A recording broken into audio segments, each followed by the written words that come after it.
गुरु साहब ने जो सिक्खी बनाई, कास्टिज्म को तोड़ दिया। अब कास्ट आपका आधार है नहीं, आपका मैटर ही नहीं है कास्ट, इसलिए मैंने सिक्खी धारण की। यहीं पर इसके बाद हम आगे बढ़े। पेरियार साहब क्या बताया, हमें गुलाम बनाया धर्म का, हमें गुलाम बनाया। आप भक्ति कीजिए, भगवान करेगा आपके लिए, भगवान के ऊपर छोड़ दो सब कुछ। अगर मैं जो पोशाक पहनती हूँ ये गुरु महाराज गुरु गोविंद सिंह महाराज की लाडली हूँ, ये प्रतीक है कि मैं उनकी लाडली हूँ, और मैं एक नहीं 1.25 लाख हूँ। जी फतेह सभी साथियों को।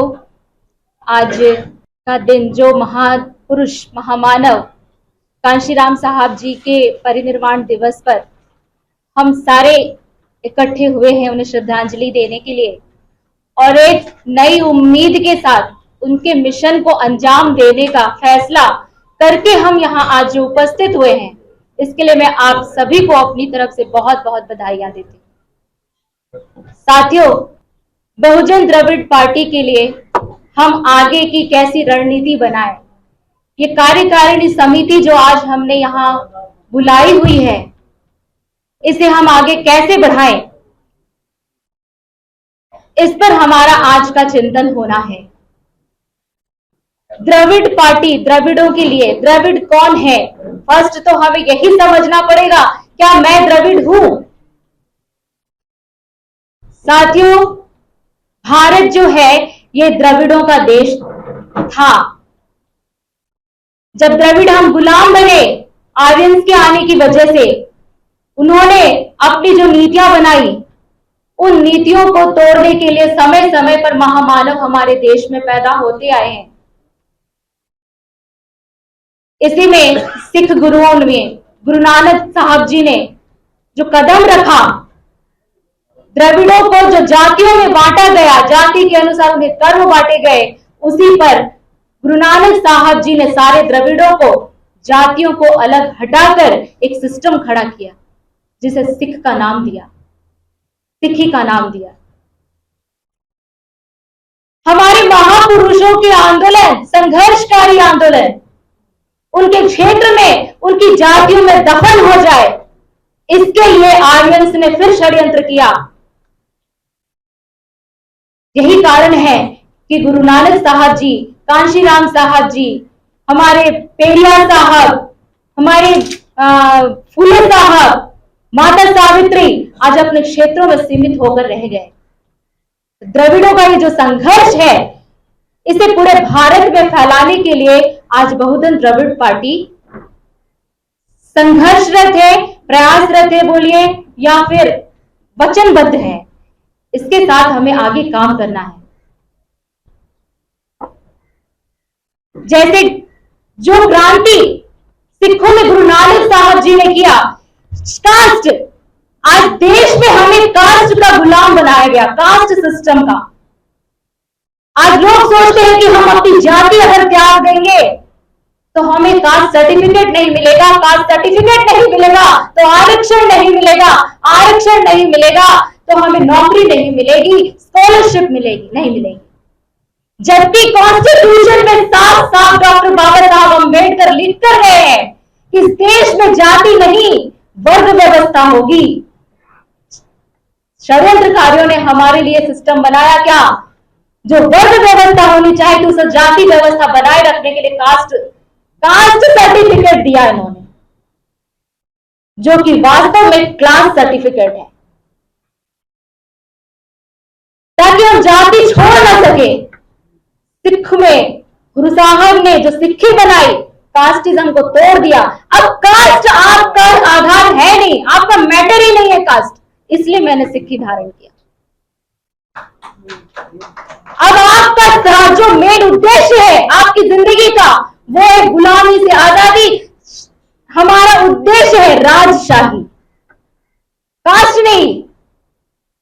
सिखों के सामने जो देश और दुनिया घुटने टेकती है, वो इसलिए नहीं टेकती, कोई आम बात नहीं है, क्योंकि सिक्खी के लिए कास्ट मुद्दा ही नहीं है। गुरु साहब ने जिसे सिख बना दिया, जो गुरु का सिंह सज गया, वो कास्ट से ऊपर चला गया। कास्ट उसका मुद्दा नहीं है। गुरु साहब ने सिस्टम बनाया, जब कास्ट खत्म हो गई अपने कर्म खुद करो, अपनी सफाई का काम खुद करो, अपने कपड़े खुद धो, अपनी खेती खुद करो, अपना राजा स्वयं बनाओ। ये दस्तार सजाई, सिख के सिर पर ये दस्तार सजाई, जो तुमको गुलाम बना रहे हैं, जो तुम पर राज कर रहे हैं, और उनके लिए तुम अपना शासक खुद बनो। ये दस्तार, ये ताज पहनो। उन्होंने शस्त्र छीने, हमारी राजशाही छीन कर गुलाम बनाने के लिए हमारे शस्त्र छीने। गुरु साहब ने शस्त्र दिया, वो हमें झाड़ू पकड़ाते हैं। ये शस्त्र दिया गुरु साहब ने, अपनी रक्षा आप कर लो, अपनी रक्षा आप कर लो, अपना राजा स्वयं बन लो। जो संसाधन हमसे व्यापार के छीने थे, आज सिखों में देखिए बड़े बड़े व्यापारी आपको सिख मिलेंगे। उनके नीचे में जाइए, आगे उनके पिछले इतिहास पर जाइए, वो भी किसी चमार जाति से थे, वो उनमें भी कोई भंगी जाति का था, लेकिन वो जाति से बाहर निकल कर आज जात उसका मुद्दा नहीं है, इसलिए वो एक उद्योगपति है, इसलिए वो कारपोरेट है, इसलिए वो राजा है, वो सोच रखते हैं राज करने की। यहीं पर इसके बाद हम आगे बढ़े। पेरियार साहब क्या बताया, हमें गुलाम बनाया धर्म का, हमें गुलाम बनाया।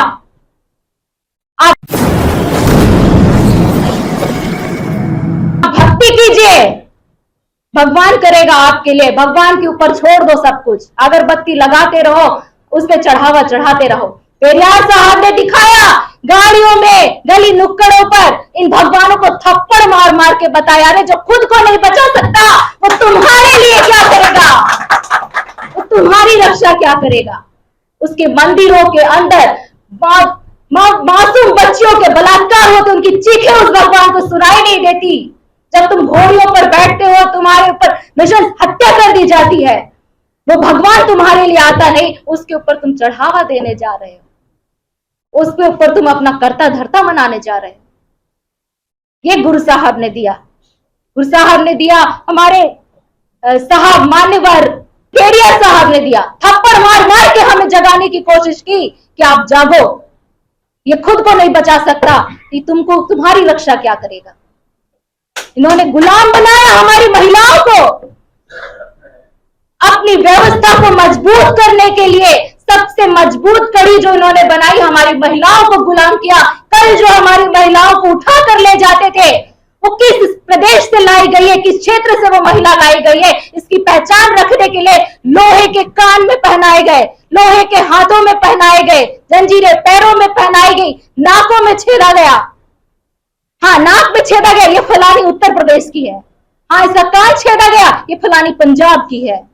ये पहचान के लिए इन्होंने जो बनाए, आज हमारी महिलाओं से श्रृंगार पहना करके, सोना बना करके, उनके उद्योगपति उनको धनाढ्य बनाने के लिए हमारी महिलाएं उसे अपने श्रृंगार समझ रही है, अपना सुहाग का प्रतीक समझ रही है। ये इससे बड़ी विडंबना है कहीं? सुहाग के लिए महिलाएं करवा चौथ का व्रत रख रही है।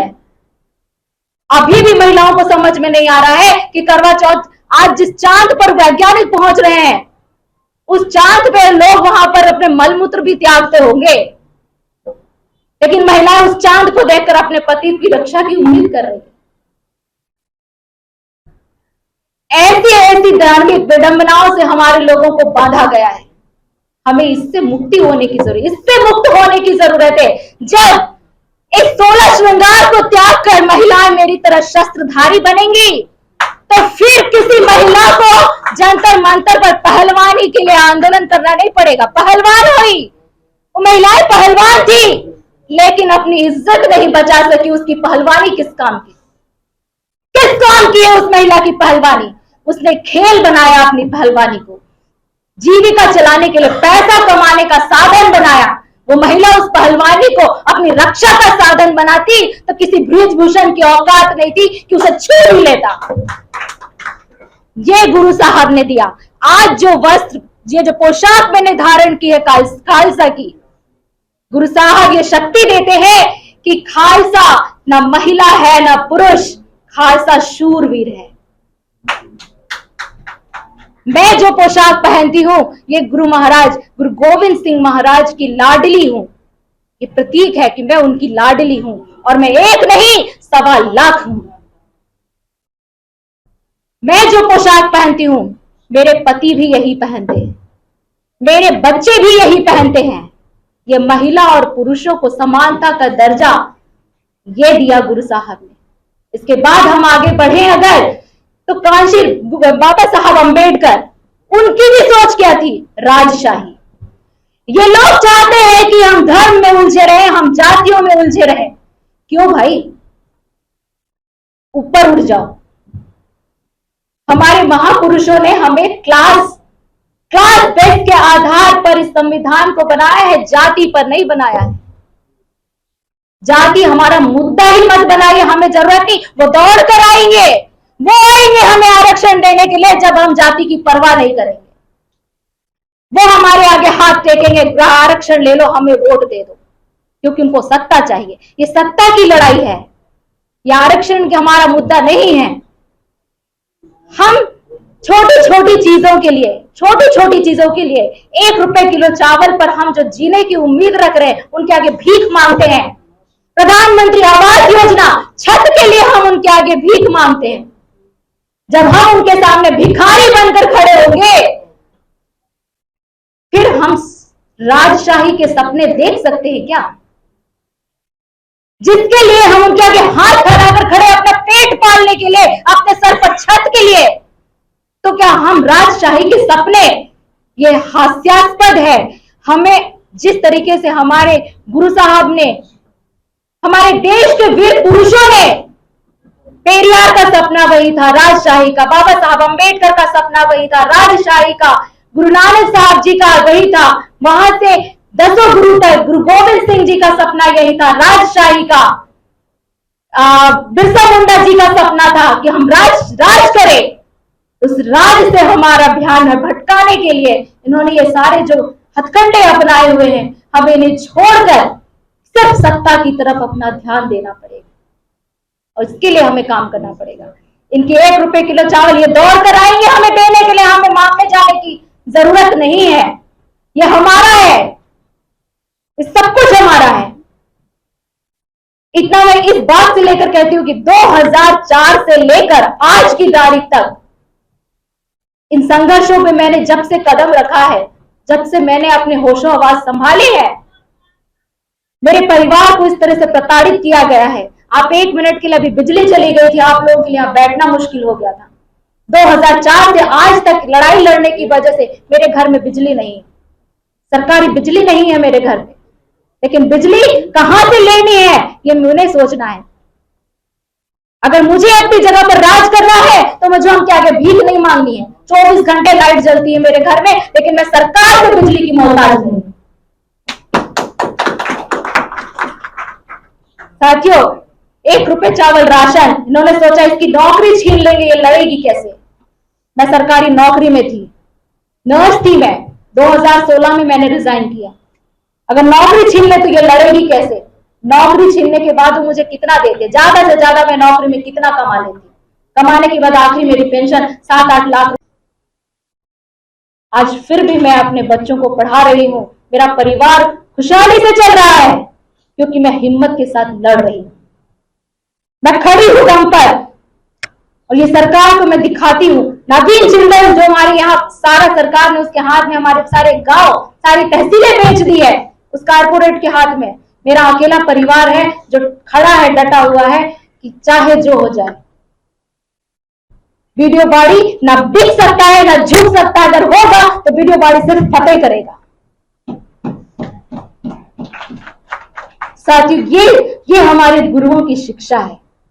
हमारे गुरुओं की शिक्षा को जब हम अमल करेंगे, हमारे अंदर राजशाही आएगी, 100% आएगी। लेकिन हम उनके आगे भीख मांगकर रोना रोएंगे कि हमें नौकरी दे दो, हमें खाना दे दो, हमें घर दे दो, हमें ये फलाना दे दो। आप राजा नहीं बन सकते, क्योंकि राजा कभी भिखारी नहीं होता।